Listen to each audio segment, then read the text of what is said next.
Thank you for working with us through lunch and coming back. We're excited for this great session on survivorship with Barb Regis. Barb is currently working at Fred Hutch in the Department of Oncology, serving as the APP for the survivorship program. As a stage 3C melanoma patient in surveillance, she hopes to support her patients not only as their provider, but a fellow survivor. We're so excited to have Barb here with us, and we'll turn the time over to her. Thank you.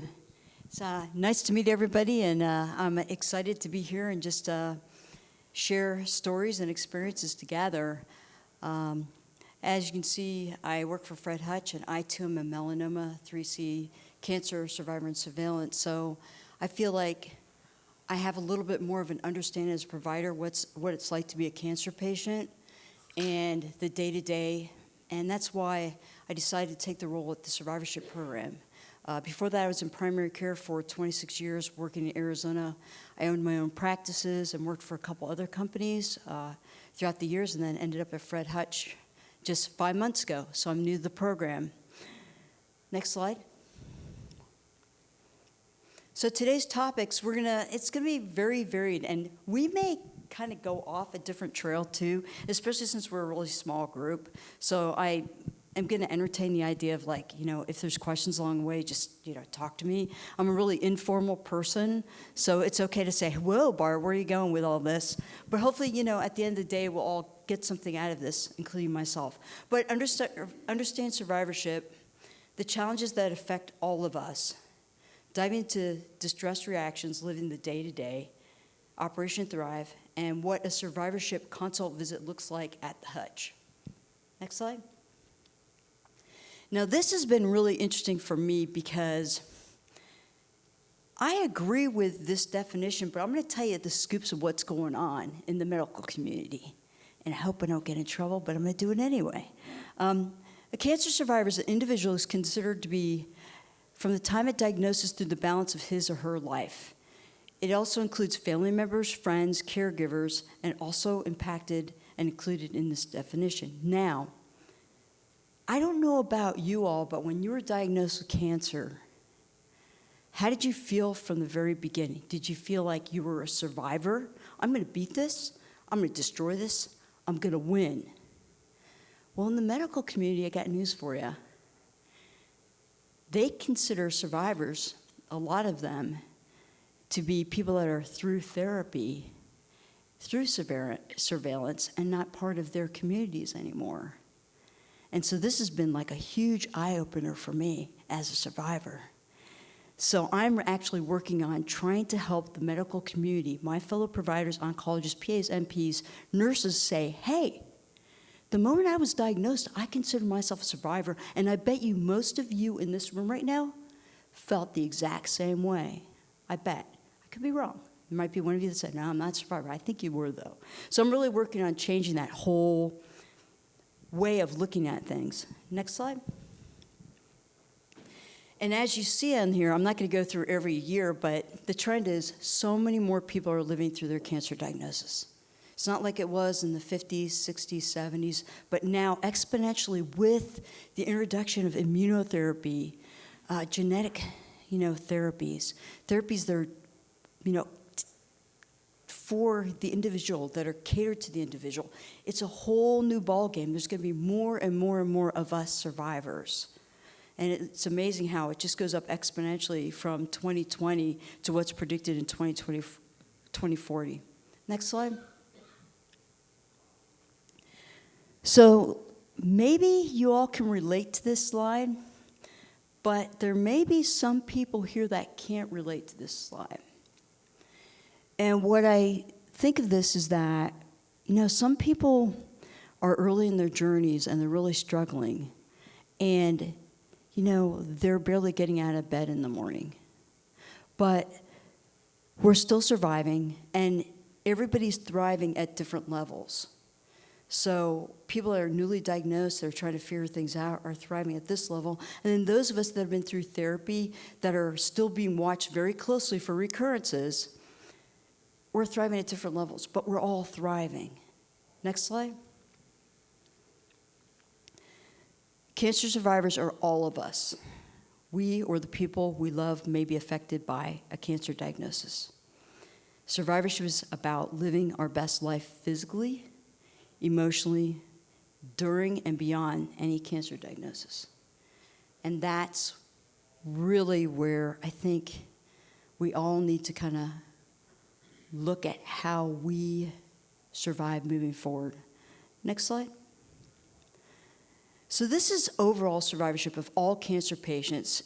And this was from a study that was done a couple of years ago, and it said 60 to 80% of cancer survivors felt they were in good and excellent health, and 60 to 75% of cancer survivors felt they were psychologically healthy before and after treatment. Now, I wonder if we surveyed ocular melanoma patients only, what would those stats be? Would they be higher or would they be lower?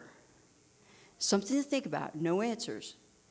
Because, we know that the type of melanoma y'all were diagnosed with, and me, I have amelanotic nodular, which is a really rare melanoma.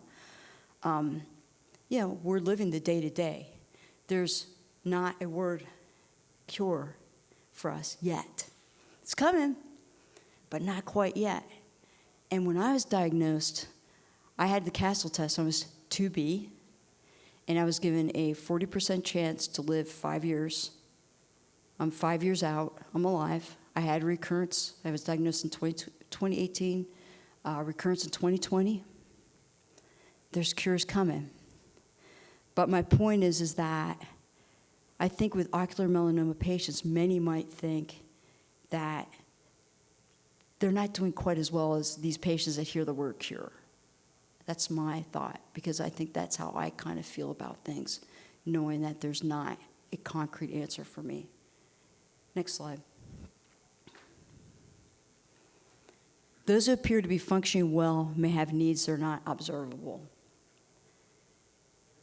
Everybody in this room, somewhere in their journey, has had those needs that somebody else didn't pick up on, and we didn't want to share.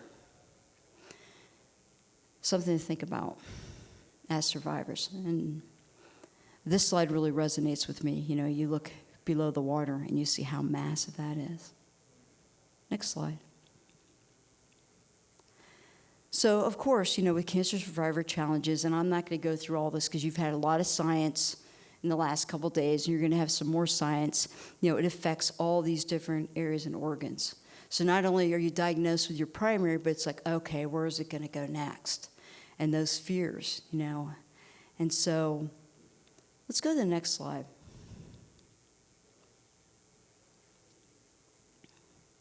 So if you just take a couple minutes, I don't have to read all this, but I'm sure that when you look at this, a lot of what we see in front of you has affected you all. I'll talk a little bit about it. You get your diagnosis, you're wondering if you can work. You're wondering, what's going to happen with your physical function. What's going to happen with your family and all those different things. And that's just part of, what we deal with in survivorship. How do we, live our best lives knowing all these fears, recurrence of our cancers, new cancers. It goes on and on for us survivors. Next slide. So if we break it down about the physical concerns, when you look at overall cancer survivors, these are their concerns. 59% energy issues, concentration, sexual function, neuropathies, pain, for some patients incontinence, and mouth and teeth. Go ahead and next slide. And these are the big ones, the emotional. What am I going to do? Is the cancer going to come back? Grieving, feeling about your identity. Have I lost my identity? Who am I? Appearance, that's huge. How are family members going to respond to me? Am I still going to be Barb, their aunt, Barb, their sister, Barb, their caregiver, or am I going to be Barb, oh, you're the cancer patient? And I'm sure some of you have felt that way too. Next slide. So what I wanted to do, because we didn't have that much time, is I wanted to just dive in more on the emotional stuff.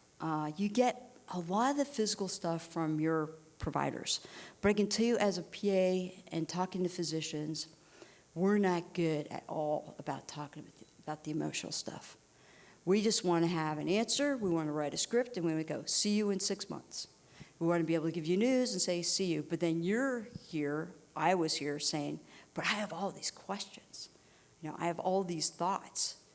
And it's hard to find people to talk to. And I found, too, even talking in the counseling community, you ask them questions and they can't relate because they haven't gone through what we've gone through. And so we're going to look a little bit into the uncertainty, grief and loss. What's going to be my new norm? And fear of recurrence. So we're going to break it down. Next slide. How many people have thought this? I have so many questions and no answers.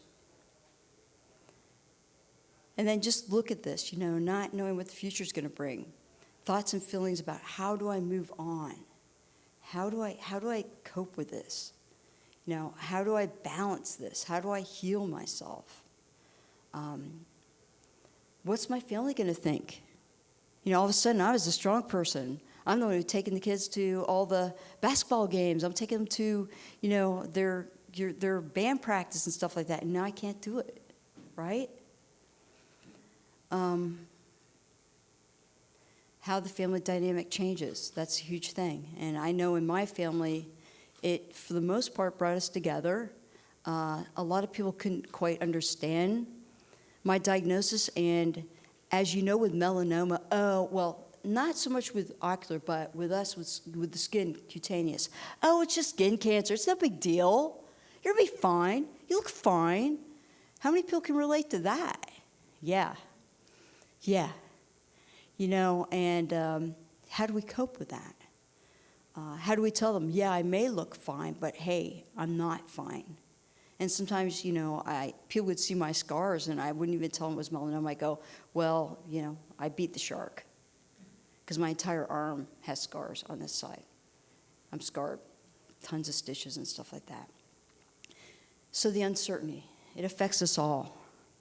And part of this today is like, I know I'm not bringing answers, but I want you to know that if you get one thing out of this, is that you're not alone. And most of us feel that way. And we're all here to support each other however we can. And that's the big thing in survivorship, supporting each other. Next slide. Now this is the real tough stuff. Losing your eye. Things that were mentioned at the last prosthesis, knowing that there is hope, but it's still not your eye. It's never going to be the same. I was really excited to hear that you could be a pilot. I didn't know that. I thought for sure y'all couldn't be pilots, but I guess we can be pilots. Now my husband, he doesn't have any issues with eyes, but he was born with a real lazy eye. And when you look at his eyes, his doctor goes, you look like you had some sort of major head injury, because his one eye goes this way and his other eye goes this way because his surgery was botched. So he tried to fly airplanes, but every time he went to land the airplane, he couldn't bring it up just in time to land. And finally his instructor said, give it up. You can't do it. So the depth perception is huge. And I witnessed that with my husband, because we'd go out and he'd be out in training and they're like, okay, we're going to land now. I'm like, you need to bring it up. And he's like, oh, really? And I'm like, boom. I'm like, one of these days the plane's going to flip over. But I'm sorry to deviate on that. But I was super, super excited that, pilots, that's cool. I know with me, what changed forever was my work and stamina. I was a long-distance runner, triathlete, musician, and after my diagnosis and all my therapies, I can't do long-distance running anymore, and that really hurt. And so it's kind of how do you deal with that? Independence too. Oh, how many people here are like, oh, I'm so independent, and all of a sudden you have to rely on people to drive you places. Oh my goodness, right? As a survivor, that for me that was probably the hardest thing. can I take you to your appointment? Can I do this for you? And I'm like, I just want to take myself. I just want to be normal again. And that's interesting. I want to be normal again. Next slide. Again, what is your new norm? In survivorship, we sometimes have to finally wrestle with the fact that our norm's not going to be the same, but our new norm can be really pretty good. Next slide. This is the thing that probably worried me and continues to worry me the most. And I think it does for many of you possibly in this room, is like the recurrence thing. I can't give you an answer, but what I can say with it is that you just stay on top of your appointments. Don't miss an appointment. Just stay on top of it. Therapies are getting better. There's more and more hope. But the fear of recurrence in my patients, many of them that I see, they just are not functioning well because of what if? And I'm like, well, what if you went down the street and were ran over by a bus? Well, what if you were driving the car? You know, I mean, you can't what if for the rest of your life, right? Got to get over the what ifs somehow. You know, got to. And in survivorship, that's what, you know, we really, really try to work on with my patients, like, got to somehow get over that. Next slide. Fear of recurrence. I love this. This is from an oncology nursing forum. You just go ahead and read it. I think most of us can relate to this one, too. Okay, next slide. This is what helped me the most, and this is my revelation. Every day I would ask myself, why me? Then one day I realized, why not me? At that moment, I knew I had to figure out to live my best life knowing it would never be the same. And I'm not trying to, you know, play this down, but it was like, you know, I was always told, oh, you know, you're the healthcare provider. I diagnose people with cancers. I diagnose tons of people with cancers and all sorts of different things. And it was always like I was on the other side of it. But as a healthcare practitioner, let me tell you, when you're on this side of it, you really understand how messed up it is, right? Yeah, like trying to get your appointments, trying to get the insurance, trying to get the meds approved, trying to do this, trying to do that. Oh, yeah, I'm just trying to get healthy. Yeah, that doesn't happen very well sometimes. It's like, but what I did is I knew that somehow I needed to figure out how I was going to move forward and not dwell on Barb the marathoner, Barb the musician, Barb the this, Barb that, but Barb the how can I live my best life and give back to others. And that was one of the things for me that has really helped me with this. Next slide. What we can and cannot control. Next slide. Chemotherapies we choose. Next slide. Radiation, surgery. And then we can't control our age. Oh, boy, I wish we could, right? Oh, what we know now, wouldn't it be great to go back at age 20 and do it right this time? Or if, right, yeah.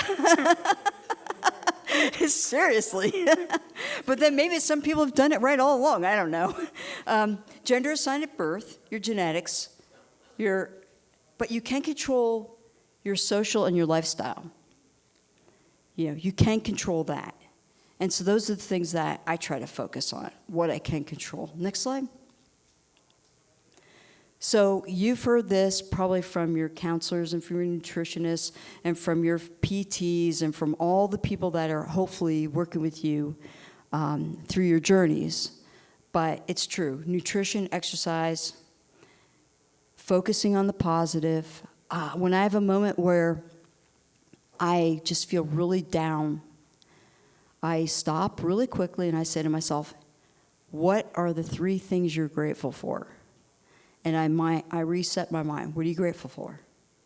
I'm grateful that I'm still here. I'm grateful for my husband and his support. I'm grateful to be able to help fellow cancer patients. I'm grateful for my family. And that helps me kind of get out of that moment, because we all get in those moments of like, pity me, and that kind of thing. And I just really try to focus on that. And in survivorship, I think it's really, really important that you figure out a way that when you're going down that slippery slope, that you have something that you can do right away to go, stop, reset, and whatever it is that you do to reset, do the reset. And it'll help. Managing your stress, alcohol and substance use, quitting smoking. Sleep is critical, but I don't think, how many people in this room sleep well? Tough, isn't it? Yeah. I think if we could figure out a way to help people turn off the thoughts and everything like that and get a good night's sleep, it would be huge. And if we do figure that out, but I can tell you, even with patients without cancer, when they hit their mid-50s, especially females, rarely do I have somebody who sleeps well that actually come into me. And in my survivorship visits, I can tell you, people are not sleeping well. And I think electronics are part of it. And I think, there's a lot of reasons for that. But if there's a way that we can figure out how to help with sleep, I think that would be, a huge start for people. Because, you wake up in the morning, you don't feel rested, then the day just starts, and just that whole cycle over and over again. Next slide. I think the most important thing, too, is, I don't know how many of you felt this way, but isolating. I'm just going to go in my corner. I'm just going to go in my corner. I had to let myself learn how to let people help me, because I was the helper. I helped everybody, and then all of a sudden, I want to help you. I'm like, I don't know how to be helped. Well, you learn really quick when you can't get up in the morning and you're feeling really bad. Focus on your self-care. How many people here, too, I just want you to think about this, are still focused on everybody else, but not focused on yourself? Do something 15 minutes a day that you love to do. Ride a bike, read a book. Most importantly, if you like music, listen to music. I'm listening to, I was a huge Jimmy Buffett fan, and I'm still devastated, as I think there's probably people here in the room. But wow, how he lived through his cancer journey, and none of us knew it. I think he can be a model for all of us. Even up to a couple weeks before he died, did you know he actually released a new song? It's called Something in the Bubbles. I just saw it online, and I haven't listened to it yet. But he released a song. He knew he was dying. But Jimmy lived it hard for his whole life, and Paul McCartney was there. And I think we could learn as survivors from Jimmy, whether you like his music or not. Pets. I hope you all have a pet. If you don't have a pet, get a fake pet. Just get a fake pet. Because someone I know has a robotic dog. They love their robotic dog because they don't have to chase it, they don't have to feed it, they don't have to worry about its poop or anything like that. But that's my Jules. I rescued her, my husband and I, 3 years ago, and now I feel like she's rescued us. Because she knows when I'm not feeling well. And the most important thing is, don't be hard on yourselves. Don't ever be hard on yourself. Give yourself grace. That's the other thing I'm finding in all my appointments with my patients. People are tough on themselves. I'm like, hey, do you see all the things you've been through? And you're being tough on yourself? Come on, give yourself a little grace. Give yourself grace. Next slide. Okay, so you're probably going, now what was that all about? Okay. Survivorship, again, is what you make of it. And what I wanted to do is highlight more on the emotional stuff that I know your healthcare providers aren't. And I want you to just think, look at those slides occasionally. What is it that you can do to just reset when you have those moments especially? Because we all have them. We all are going to have them. So you see the mission at Fred Hutch, clinical care, research, and outreach. Next slide. So what happens in our survivorship realm is that we have patients from Washington State, Alaska, a few other states that come and see us. And what happens is they schedule appointments with us, and then we do a deep dive in your records.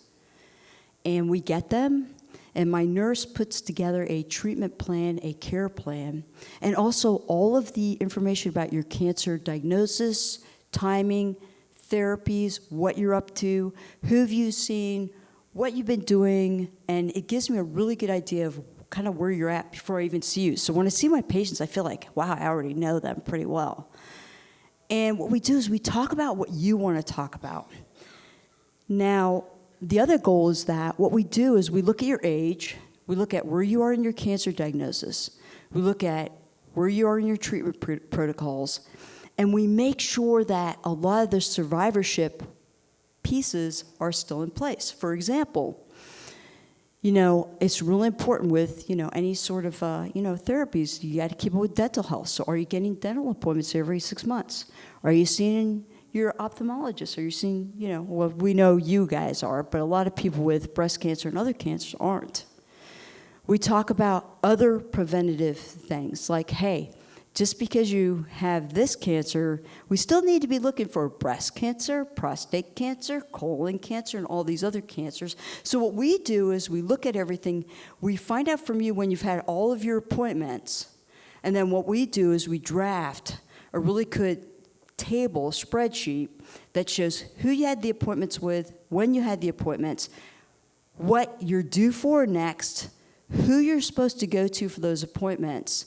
And then what we do is we double check with you to make sure you're still doing it. Because a lot of times what happens is we get so wrapped up in our treatments for our diagnoses, we forget that mammogram. We forget that colonoscopy. And that's where sometimes it can get really dangerous because I found a couple patients that they didn't have, mammograms for 10 years. And I'm like, where's your mammogram? And they're like, I was so busy with this, I just forgot about it. And so we get people back on track to make sure that they're fine. The other thing that we do is that we talk to you a lot about your sleep. We talk to you about your sexual health. Talk a lot to you about, are you having any neuropathies? Are you having any issues, physical therapy needs? Are you having any needs where maybe you're having some brain fog now? You're like, hey, this is just weird. Is this related to my therapies or not? And so what we do is, we talk to you about it, and then what I do is I refer you for like neurocognitive testing. And so I'm kind of like your gatekeeper to make sure that not only are we talking about the emotional stuff, but to make sure that all the physical stuff still is being met. And then the other goal is to work with your primary care providers, because I can tell you right now, probably most of your primary care providers don't have a clue about your diagnosis, don't know what to do with you, and as soon as you went to oncology, they're like, I'm not seeing you again until you're done. Well, I'm like, I need to see you. Not that I want to have a pap smear, but I need to see you. And so what I want to do is I want to work with primary care providers to understand that, hey, when you have this type of chemotherapy, you better be watching the heart, you better be watching the lungs, you better be watching this, you better be watching that.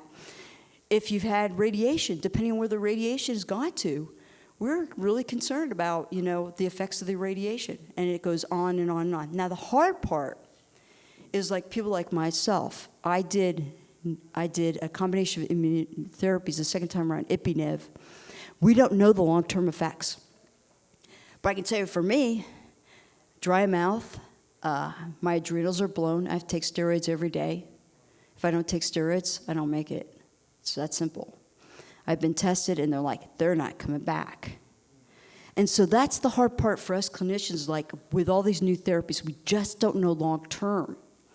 But it's going to be important for us to work with all of our patients to see what's happening, and there's going to be studies to see.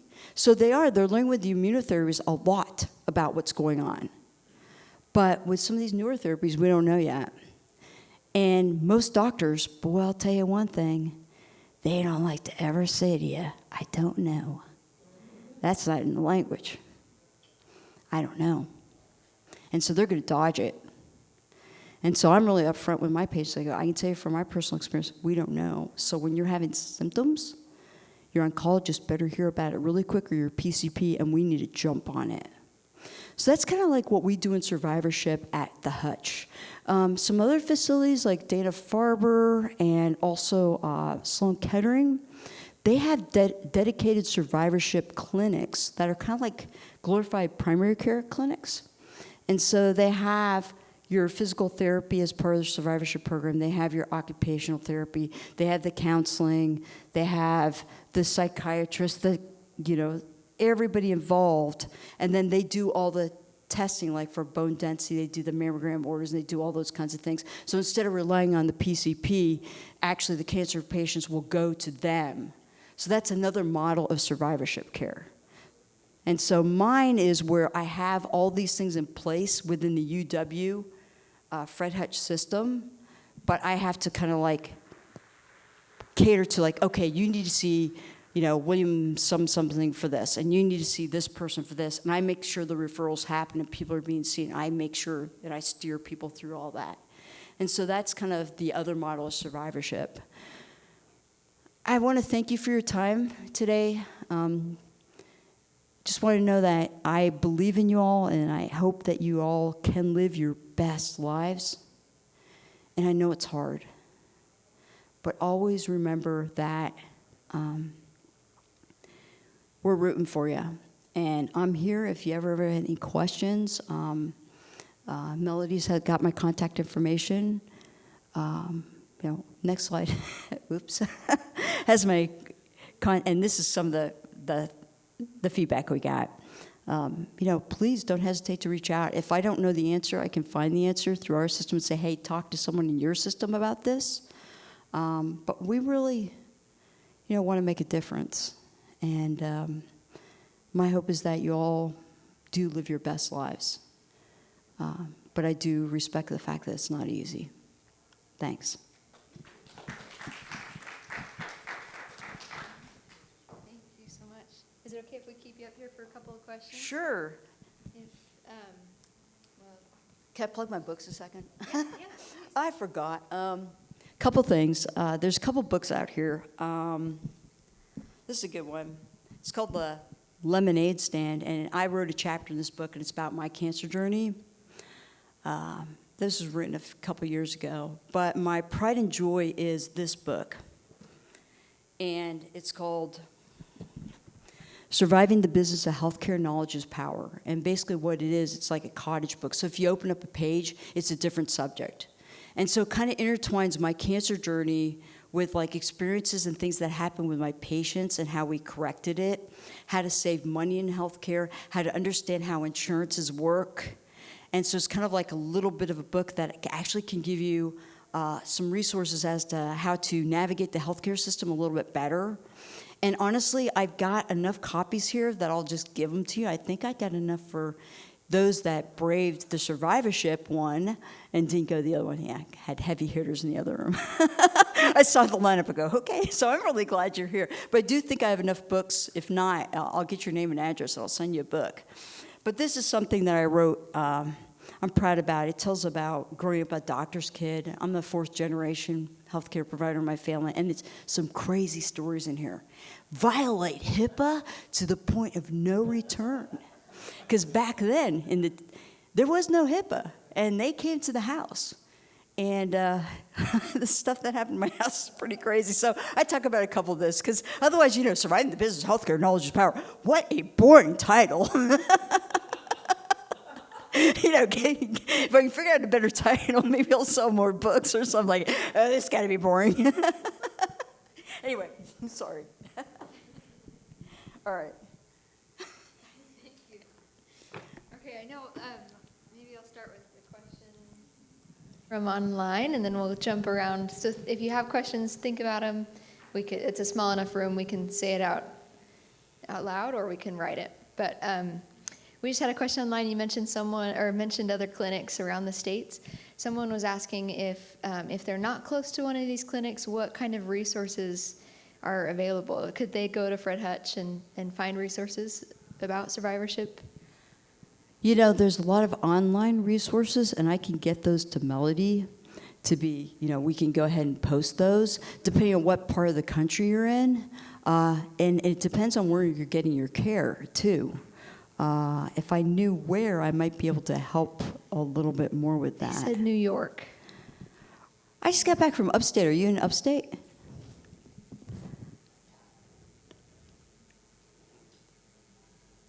was awesome weather. If you tell them, just let everybody know that anything you send me, I'll put in your bio Okay. on the Zoom portal, and they can go in to find you, and then they can download anything that's in there, because you do have some information in there already. Yep, we do. And I want to get more specific to New York then, too. Yeah, I'll reach out to a couple of the colleagues that I have. If you have a cancer center that you're getting your care at, and it's one of the major centers, they may already have their form of a survivorship program, or they can refer to you within the state. So if you're in New York, for example, you might be able to get an online referral through telemed to like Sloan Kettering, for example. Rochester would be another one if you're over in the Finger Lakes region. And as long as you're in New York, we can perform telemed. We just have to be licensed in that particular state. So there would be two resources I would look at right away. Thank you. Yeah, Memorial Sloan Kettering. They've got a huge program.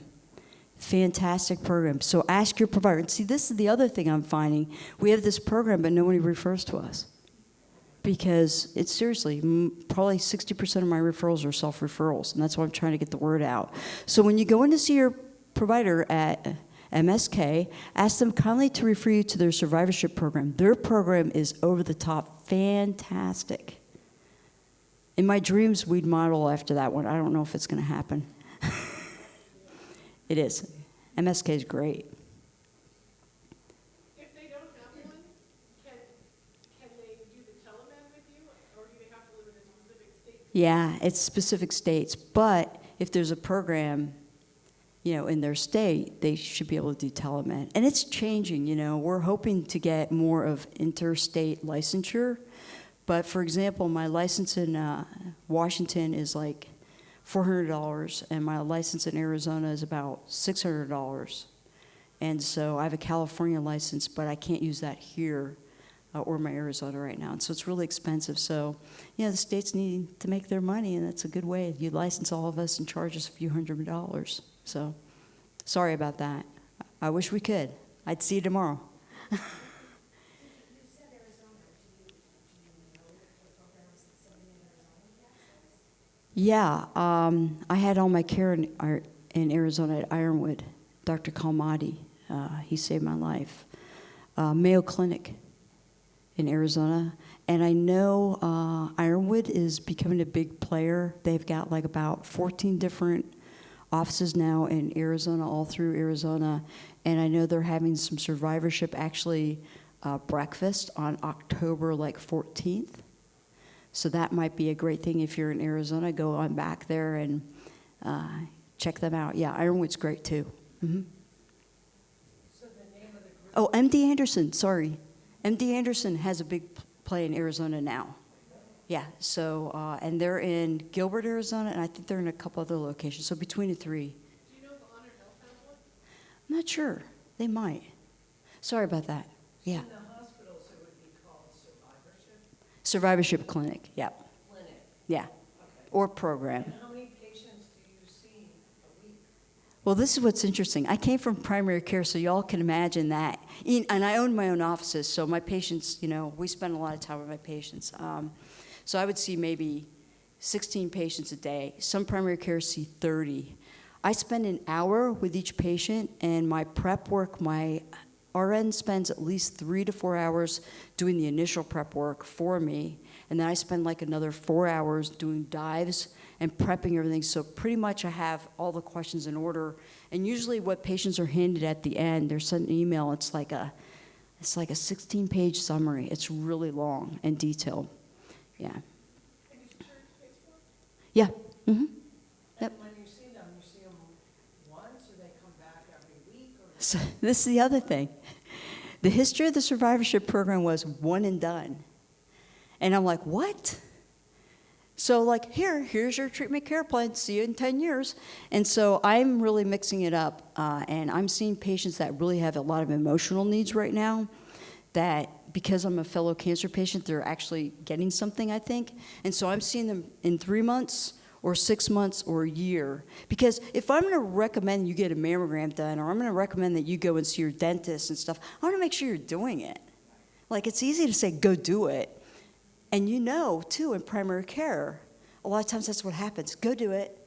But we don't follow up to see if it actually got done. So yeah, we're changing that.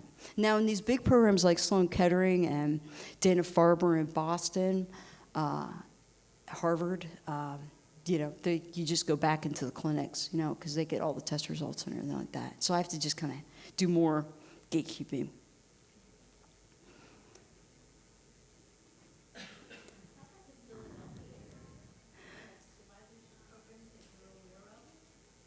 What's your main, well, you've got, right. I'll have to look it up. I would be shocked if they don't. Here's the deal. If you're a major cancer center across the United States, to have your accreditation now, you have to have a survivorship program. Right. So that would be one to look up. Yeah, let me see what I can find out. Yeah. And then I've got your email, so I can send you. Yeah, definitely. Mm-hmm.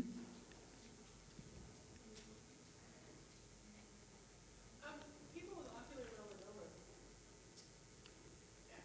we have depth perception and vision issues Right. and all that. And occupational therapy, some people have found it's very helpful Mm-hmm. because we have to learn how to redo a lot of things Right. because of the depth perception. Is that something you also? Refer. Yep. Yep. A lot of OT, speech. Yep. Mm-hmm. Yes. Yes. We even at the Hutch have oral MDs that's special in oral medicine. So even if you go to your dentist, they go to the Hutch and get checked, especially our people that have bone marrow transplants and things like that. For their long-term effects, they're seeing everybody. Yes, we have that. We have vision. We've got a lot of different support. But they don't see them, like, all the time, just mainly if there's an issue going on or just for, like, maybe an annual routine quick check. Okay, you're doing well. Mm-hmm. Yeah.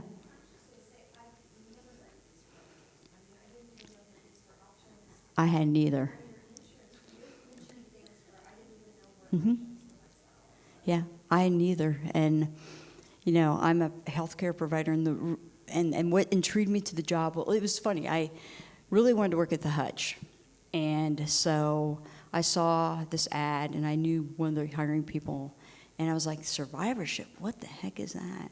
And then I applied for it to come and find out that, it's a program that's evolving, but it's going to be a huge push by, the NCCN, things like that you're going to be required to have these programs. People have to ask, and what's kind of sad is, like, I'm still trying to break the barriers with my fellow colleagues because they think, well, they're not cancer survivors, they're still in therapy with me, and they think I'm going to steal their patients. And I try to tell them, like, I'm not trying to steal your patient. What I'm trying to do is actually help you and make your life easier, because maybe I can have those difficult conversations that you don't want to have. And so it was so funny. People are like, well, let's see that happen. I said to him, well, you got a new ranger in town, so we'll see if I have a job in 6 months. I'm just like, no, we're cancer survivors. We need help. And if you're diagnosed, I don't care what your diagnosis is. If you're diagnosed and you haven't even had therapy yet, we're not going to slow down you getting to your oncologist, your surgeries, and all these kinds of things. But if you want to talk to me and just say, hey, I just need to talk to somebody, and you know that I have a medical background, what is the harm? Figure that one out. If you can figure that out, let me out. No, because like I said, 60+% of my referrals are people finding me, and almost all of them are still in therapy. And then, I have to be very careful. Oncologists to consider, oncologists, think about this, because you never want to tell providers what to do, right? So I'm very mindful about that, and respectful, because I totally respect what my colleagues are doing. I just want them to just kind of open up and be more visionary, that maybe what they think patients need are not what patients think they need.